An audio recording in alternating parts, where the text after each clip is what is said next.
All right, let's do this. Okay, today we're talking about the marketing offline that nobody is doing anymore and why it's costing you customers.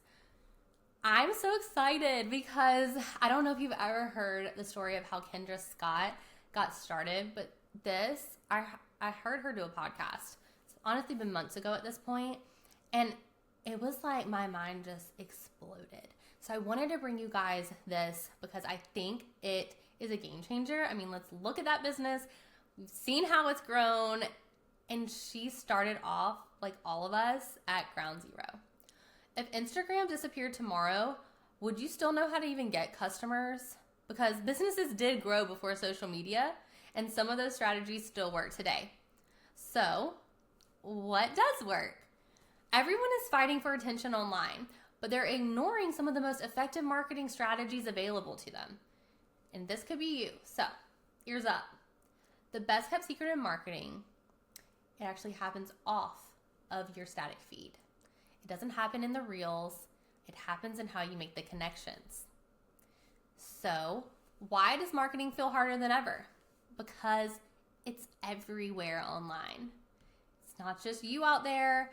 You are having to play the field like crazy, and it has never been more crowded. The algorithm isn't your friend. Hello, we know this, but it's so noisy. There's more competition. Literally every industry is overcrowded online at this point. Ad costs are continuing to rise because there's so much ad money in there now that they can just take a lot more money from you, and it converts less. Am I saying ads are not important? No way, Jose. Ads are so incredibly important. They are an amazing tool that social media has given us and search engines have given us, and that we should be utilizing them. But the online space has declining reach, which is why paid ads are so important, because organic stuff online, it's like almost what is the point, honestly, because paid ads, without them, you're really just throwing stuff out there. Paid ads are how you actually get it to people you need to get it to. And consumers are just overloaded with content. I mean, I get it. I'm sure you do too. So you're posting more, you're creating more, you're burning out harder, but you're not necessarily getting more customers. You don't have a visibility problem. You have a connection problem. And you'll probably notice a trend here, I think, at this point, and like the things I talk about, a lot of it is very much the same. It's just different ways that you can implement it in your business. Because we talk all the time about creating connection. How do we do that? How do we make your content resonate with more buyers? How do we make you connect with this? Connection is huge, specifically with small businesses. So, the Kendra Scott story. How did she start from nothing and grow it into this crazy, insanely profitable brand? Well, she didn't start with a massive marketing budget. She actually started, she got her momentum when she was a newly single mom. She did not have budget, okay? She started with a $500 investment and a willingness to show up. And show up she did in some really cool ways. It's about building relationships before revenue. She personally went in and visited businesses. She gifted jewelry to decision makers instead of asking for them to purchase. She built trust before she asked for sales. She said she would go into someone like the restaurants and places that she knew would have like the clientele that would fit her ideal customer. And she would give all of the servers pieces of her jewelry. And she would ask them, in exchange for the jewelry, could they, when somebody asked about it, tell them where they got it. And that's what got her start. And it worked. And it worked great. She got products into the hands of real people. She created word of mouth on purpose. And she turned customers into advocates. So she was able to scale this insane brand built on real relationships and not on ad spend. She said that she'll even pass out yellow roses, which is like her signature thing. She will pass those out in the area that they have like a pop-up store. or anything that they are doing. Like, it's creating a personal connection and being able to tell people about what you're doing. So maybe you don't have the budget to give away a full product, but maybe you do have the budget to purchase a bunch of daisies and hand them out, or something along those lines. Just getting out there and talking to people matters. People trust people more than they trust advertisements. Relationships is the strategy. It's not just a nice to have part of what you're doing. If you own a small business, your relationships matter so much. Guerrilla marketing which is what this is. When you're getting out there and like you're being wild and crazy with your marketing efforts and you're just like bootstrapping it, that is guerrilla marketing. And it is definitely worth attempting to implement in your business. For a lot of you, you are local. Maybe you just do pop-ups instead of having a storefront. Maybe you have a storefront. Maybe you're online only. But the very first thing to do in business is to capture your local audience first. Because that's the closest to you, easiest way to make relationships, and then you can branch out from there because you'll have raving fans, but you have to build them first. So the strategies that have worked for most businesses, people stopped doing them when social media came around. This is what marketing was back in the day, and they still work. So in a world where social media is overwhelming, be brave enough to do something different.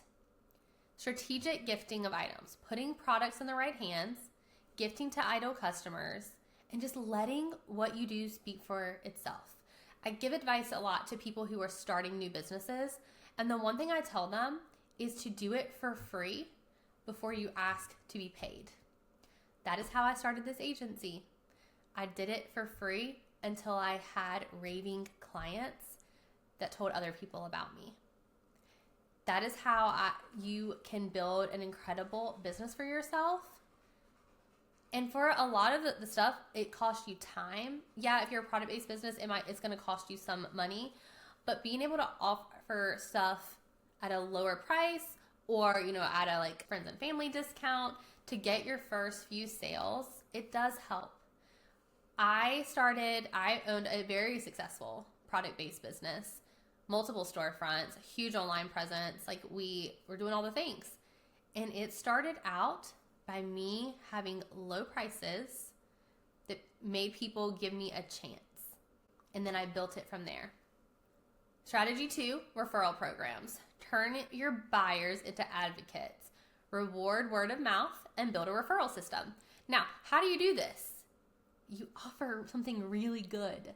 You either give incredible customer service or incredible value for what you do. That is what we do here at Boutique Besties. We have a motto that we always go above and beyond. We would always rather under promise and over deliver, and we always treat our clients as if we owned the business ourselves, because that matters. And because of that, our referral network is wild. But it's because we are willing to give all of ourselves, even if the amount of money somebody is paying us doesn't make sense for the effort we put in. Because reputation matters that much to me and to my team. And if you take that and you apply that in your own business, and you do everything that you can to serve the people that are willing to pay you money, people will refer you. But you have to do that part. You have to go above and beyond for them, because in today's world, there are so many people asking for things. You have to be the one that just gives and gives and gives. And yes, sometimes it bites you in the butt. I would be lying if I said that it didn't, because we have multiple instances where it has. But I would rather give all of myself and have one positive referral than to be building a business that was not caring enough about my clients or my customers. Because it is hard to make money, right? I will never, ever understand how someone can't see the magnitude of what it means for somebody to spend money with them. When you start looking at that at your customer's purchase through that lens, I think it will help you just go above and beyond and give all of yourself. And when you do that, your referral program will blow up. We don't even have to offer anything to people for people to tell others about what we do, because for 98% probably of the people that work with us, they see our heart. They see how much we give, and they want to tell other people about it. And the same goes for you in your business. Having local partnerships is another incredible way to have effective marketing strategies offline.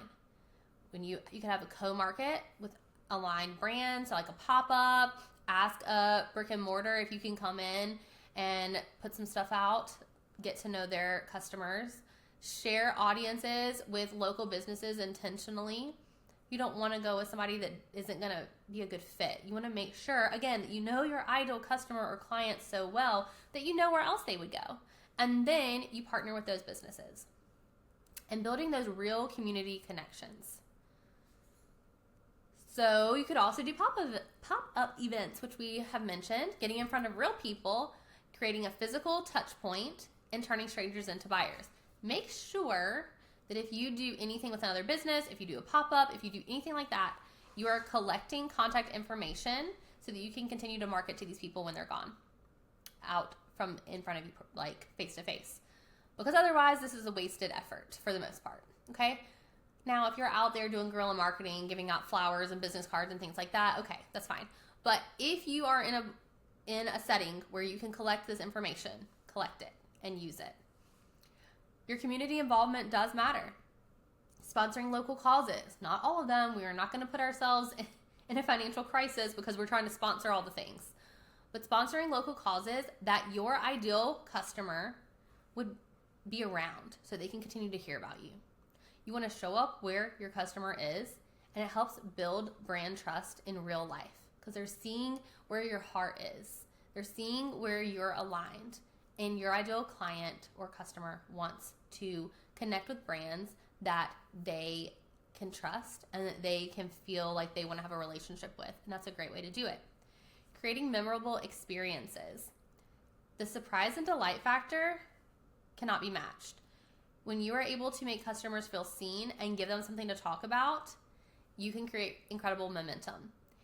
This can go for anyone, storefront, not storefront, online only. Like, you can do this in so many different ways, and I encourage you to let your creativity just go wild with creating these experiences. They don't even have to cost you a lot of money. You can partner with local businesses to utilize their connections, and you'll have so much fun, which is what this is all about. Like, I think a lot of people forget that it's a lot of work, but it can be a lot of fun too. Okay, so you can spend $200 in two different ways. Option A, you could just boost a Facebook post, which I never recommend doing. Don't ever just boost a post. But anyways, you're going to reach strangers. You're going to have no relationship really built, no trust is earned, and results are unclear. And honestly, $200 in ad spend is not much, and it's not going to get you far. Or if you have $200 extra, you can gift a product to 10 ideal customers, making 10 real relationships, having 10 potential advocates for your brand and what you have to offer, and have 10 people out there who could talk about you. So you can take a tiny budget and strategically utilize it to get the biggest bang for your buck. Reviews are pure gold because social proof is your most powerful marketing asset. The best way to do this, getting in front of people. Buyers don't trust your marketing. We've talked about it. Skepticism is running wild for consumers. They do trust each other. That is why social proof matters.